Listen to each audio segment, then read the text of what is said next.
everyone, welcome back or welcome to my channel if it's your first time here. I am Alyssa, I'm the host of Believe in Yourself book blog. I have officially been tagged in my very first tag video and I'm so freaking excited. I want to just do a mini shout out to Kupel Books, his YouTube channel, his booktube channel. Please go check him out and give him all the love that you can. Likes, comments, subscribes. He's amazing and he is the one that tagged me in my very first booktube challenge or tag video and I cannot wait. So go check out his booktube channel and I will link his description down below so that you guys can go check him out and, like I said, give him all the love that you can. The tag that he tagged me in is called the book addiction tag. So basically it's a series of 14 questions that takes you through and tries to decide if you're addicted to books. And before looking at the challenge, I would say that I'm probably addicted to books. There's a good chance. I have not looked at these questions yet beforehand, so bear with me, but we're just gonna get right into the video. Question number 1 is, what is the longest amount of time you can comfortably go without picking up a book? Quite honestly, this question's a little bit hard to answer, and that sucks because it's only number 1, but I have kids, 2 young boys. I have a 4-year-old and a 2-year-old, and it's almost impossible to try to find time to read. It sucks. I'm also in school. I'm a full-time student and I also work full-time. I have to be used to not being able to pick up a book and read. It's hard for me to say because I want to read. It's just I can only read when I have the time to. So comfortably, if I got to choose, the longest time that I could go without picking up a book would probably be like 3 or 4 days. I would say I'd be okay with it if I had to go 3 or 4 days without picking up a book. Would I want to? No. But on the other end of it, I have gone much longer without picking up a book because of being a full-time student, a full-time worker, and a full-time mom.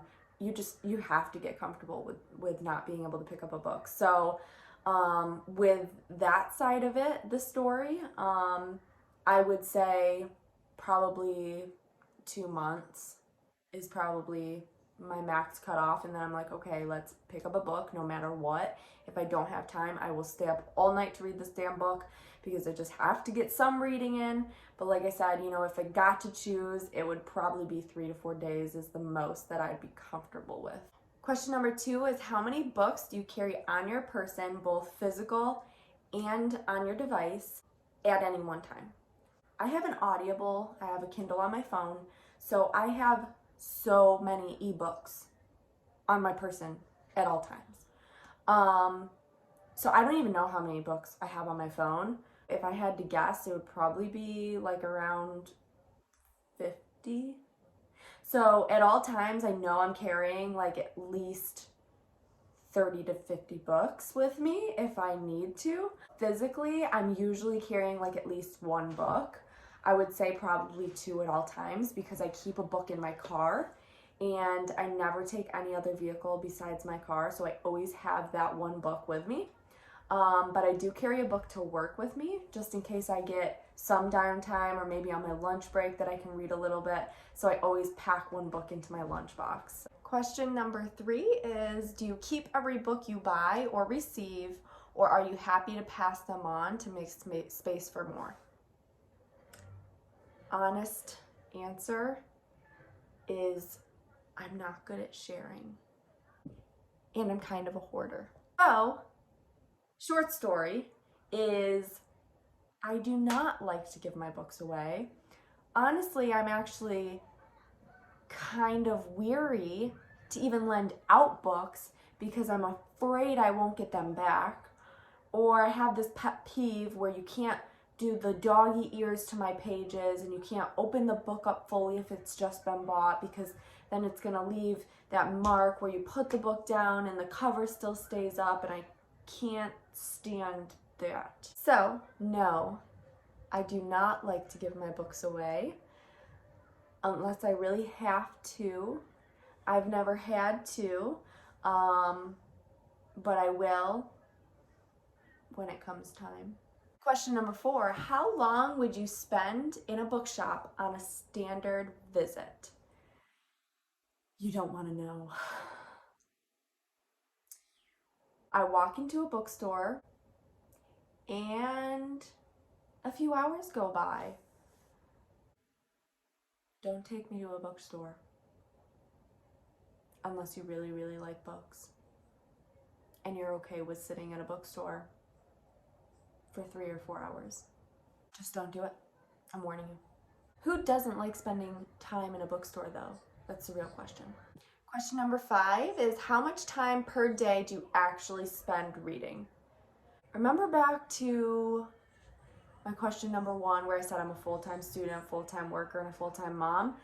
Well, I probably get like anywhere between like 20 minutes to maybe 2 hours a day to read. That is if I don't stay up all night to read my book. So during the day, after I'm done working, after I'm done with schoolwork, after my kids, have what they need and got dinner on the table and, they're taken care of, I probably get between 20 minutes to 2 hours to read. Number 6, where does the task picking up a book appear on your daily to-do list? I have a lot of things on my daily to-do list. Things I want to do and things I don't want to do but I have to do. I mean, honestly, on my daily to-do list, it's probably like in the top 10 things to do. But does it ever come in the top 10 things to do? No, never. Which is unfortunate.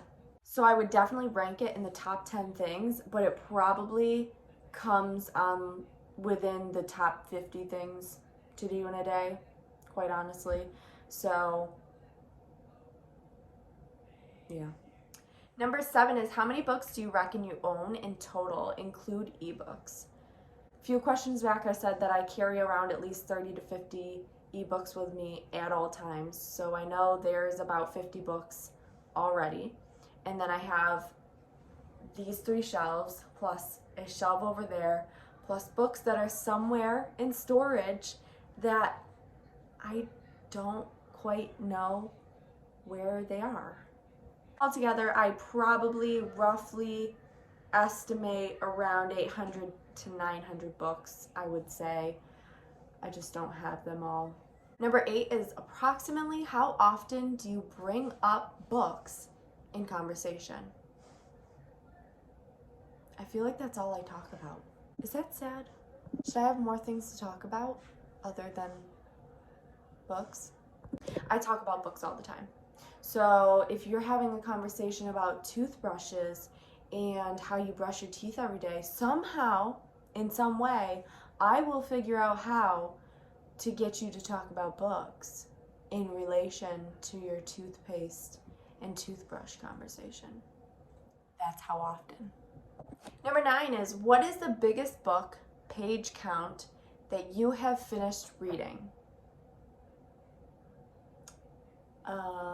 So I'm really bad at remembering all the books that I read, which is partially why I created a BookTube channel, because I wanted to be able to remember all the books that I have ever read and not forget about them. So what better way than to create videos about all the books that I've ever read? But if I have to guess off of the top of my head, it would probably be an Ellen Hopkins book, because Ellen Hopkins is amazing and all her books are like this thick. But if she were to write her books in not poetry form, they would probably be like roughly 300 pages long. But because she writes them in the poetry form, and so, most of her pages are white space, they tend to be like 600 to 800 pages long. Just off of the top of my head, that's the longest book that I can think of, but I'm sure that there's an actual book that I've read that has been really long that I just can't think of right now because I stalk, which is why I need a BookTube channel. Moving on to number 10, is there a book you had to get your hands on against all odds? You searched bookstores, online digging, and stalked authors.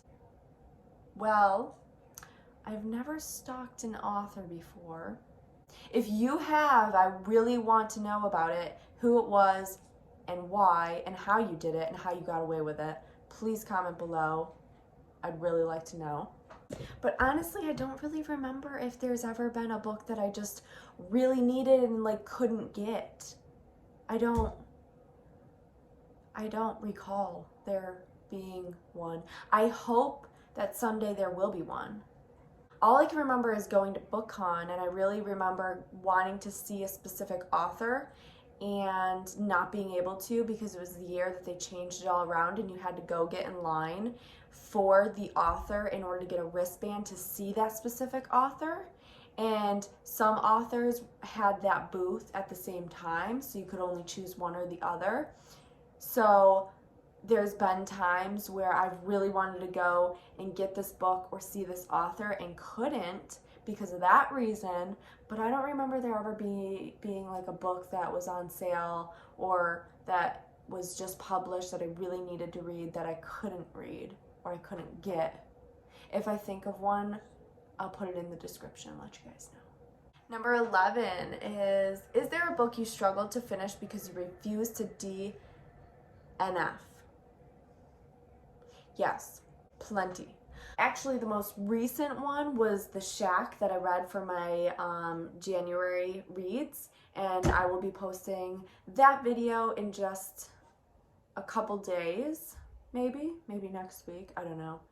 Just keep a lookout for it. Subscribe below so you don't miss it. But it was called The Shack. It was a religious-based book. And if you look at my January reads video that's coming out next week, you will see why I was doing religious-based books. But it was a fiction religious-based book, and I thought it was going to be really good. It's a movie, and I heard really, really great things about it, but I just struggled to get through that book. I don't know why. I don't know if it was because the way that they showed God as a person and the different things that happened in the book. I don't know. I don't know. I can't wrap my head around it. Don't know why. I just really freaking struggled to get through that book, but I refused to stop reading it because I needed to watch the movie. And if anyone knows me, knows that I will not watch the movie until I've read the book. So I refused to stop reading it. But it was a struggle to get through. Almost done. Number 12 is, what are some of your main book goals for 2020 or 2021? Again, if you watch my January book reads, you'll see the new challenge that I'm doing for the year. So there's a specific challenge that I created for myself that I'm going to be doing. So that's a goal of mine definitely for 2021. Another goal of mine is to try to read every single one of my TBRs for a specific month. So for example, February, I am reading romance books because it's February. It's, you know, the month of Valentine's Day, the month of love. So, I have a listing of all of my romance TBRs. So I hope that at least 1 out of the 12 months this year, I will read every single book on my TBR for a specific month. So that's another goal of mine. And a third goal would be to hit 100 subscribers on my new BookTube channel. That's not really a reading goal, but it's kind of related to reading. So if you want to help a sister out, you know, just send your friends my way. Tell them to subscribe. Number 13 is, have you ever had the privilege of converting someone into a reader by inspiration or your incessant nagging? So this reminds me of my ex-boyfriend. I dragged him all the way to New York City to go to the Strand, and if you don't know what the Strand is, it's a bookstore in New York City on Broadway Street, I think it is. I don't know, I have a book, oh my goodness, I'm drawing a blank. A bookmark. I have a bookmark from the Strand, and it's a bookstore that has 18 miles of books in it. So it's a freaking awesome bookstore. If you ever get the chance to go to New York City, or if you live in New York City and you've never been to the Strand, I'm very disappointed in you. But anyways, I drug him all the way. Is that a word? Drug? I dragged. I took him all the way to the Strand with me, and I told him we weren't leaving the store until he picked out a book that he could read. He picked out this book. I actually still have it. It's called like Little Green Men or something. It's like an alien book. I don't know, but it's the only way he would read it because he's really into like aliens and UFOs and stuff like that. So he saw it and it had an alien on it, and I don't think he ever read it. He started to, though. We were in the airport and we were waiting for our plane to board our plane, and we sat down and we both were reading our books together, and I got a picture of him reading it, so I was kind of proud of that. But I don't think he actually read the book. But that's as close as I've ever gotten to converting someone into a reader. So I'll take it. Dun, dun, dun! Number 14, our last question, last and final question of this tag. Describe what books mean to you in 5 words. Wow. I should have looked at these questions beforehand. Okay, so the first thing that pops into my mind is, I got it. The best escape from reality. That's how I think of books.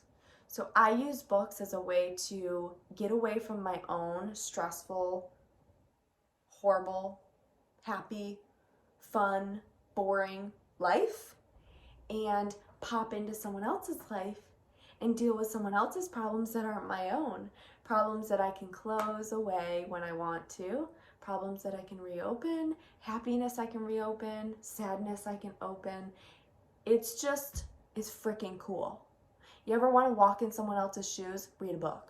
Those are my 5 words. The best escape from reality. So that was all our questions on our book addiction tag, and I don't really know if I feel like I'm a book addict anymore. Let me know what you guys think based on the answers I gave you. Let me know if you think I'm a book addict. Let me know in the comments below. But it's now time to tag some people. And this is gonna be fun because I've never tagged people and things before. So I'm only gonna tag one person, technically only one person, because I haven't actually gone to this person's page, so I don't know if they've ever done this tag before. So if I tag like 5 people and they've all already done this tag, I'm gonna feel really stupid. So I'm just gonna tag one person and call it a day, especially because it's only my first book tag before. So we're gonna go with Books with Brittany, and I'll put her link in the description below, and I tag her to do this challenge. But I also want to say I indirectly tag all of you that are watching today to do this tag. Please tag me in it so that I know that you did this tag, because that will be really fun for me. I want to see what you all do and if you guys are addicts just like me. Alright, thanks guys for watching my video. Please hit the subscribe button below, comment, I want to hear your feedback. Check out my channel next week to see my newest upload. Remember, I upload once a week, around Wednesdays or Thursday every week, so if you hit the subscribe button, you won't have to worry about coming back to my channel because it'll pop up for you. So please hit subscribe, share this with your friends, have them come to my channel, give me the love, and I'll give the love back. Alright guys, thank you. Until next time, we'll see ya.